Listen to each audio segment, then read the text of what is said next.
Mä aloitin Special Olympics Golfin valmentamisen 2006. Mulla ei ollut minkäänlaista kokemusta silloin kehitysvammaisten kanssa tekemisestä. Ja mua pyydettiin sitten mukaan Shanghai-projektiin, eli 2007 oli ensimmäiset maailmankisat Shanghaissa ja siihen oli sitten 1,5 vuotta aikaa ja sitä kautta lähdettiin sitten rakentaa 2 pelaajan viemistä sinne kisoihin. Meillä oli ensimmäisellä leirillä oli Ville Lipsanen ja Pauli Jarimo, jotka oli ne pelaajat, jotka lähti sitten Shanghaihin.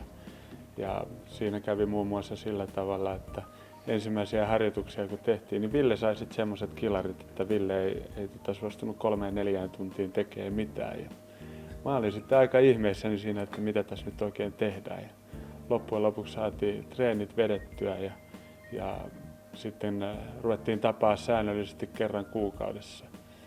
Ja meillä oli kesällä sitten tämmöinen tapahtuma, että lähdettiin Tanskaan pelaamaan Special Olympics-kisoja ja sitten se, mistä mä tiesin, että nyt on pelaajien luottamus saatu, niin on se, että Ville soitti mulle edellisenä päivänä illalla, joskus 10 aikaa illalla ja sanoi, että Jokeri, lähdetään huomenna Tanskaan pelaamaan, että tulee huippureissu.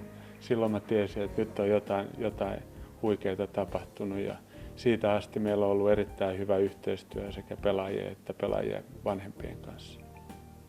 Lasse oli isin kanssa tuolla Espanjassa, me olin mukana ja ne kävi vuokrasemaan mailla.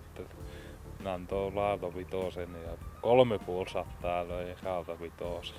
Ja sitten me aloitin Lassen kanssa, käytiin liikaantiin suuntelemassa.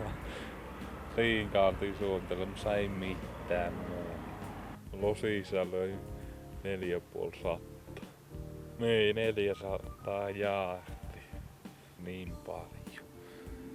Ja 4 pöliä peläkkää vielä se isin ansiosta. Ennen mä pelasin, ennen mä olin lentopallosta, siirryin sitten, pelasin ensiksi Special Olympics lentopalloa, siitä siirryin sitten golfiin. Mun tavoite on sellainen, on saada enemmän liikuntaa ja enempi tulee käveltyä ja saa kehittyä.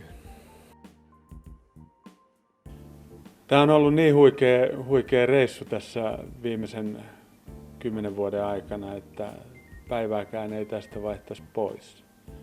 Eli se, mikä on ollut mahtava kokemus, että millä tavalla nämä pelaajat on pystynyt kasvaa tässä näin vuosien varrella, että ne pelkästään ne kilpailulliset tulokset ei ole se isoin asia, vaan se, että todellakin nämä pelaajat nauttii tästä näin joka ikisestä hetkestä ja ne on saanut huikeita kokemuksia tässä näin. Ja sitä kautta jokainen meistä tässä mukana oli ja on myöskin pystynyt kasvaa ihmisenä.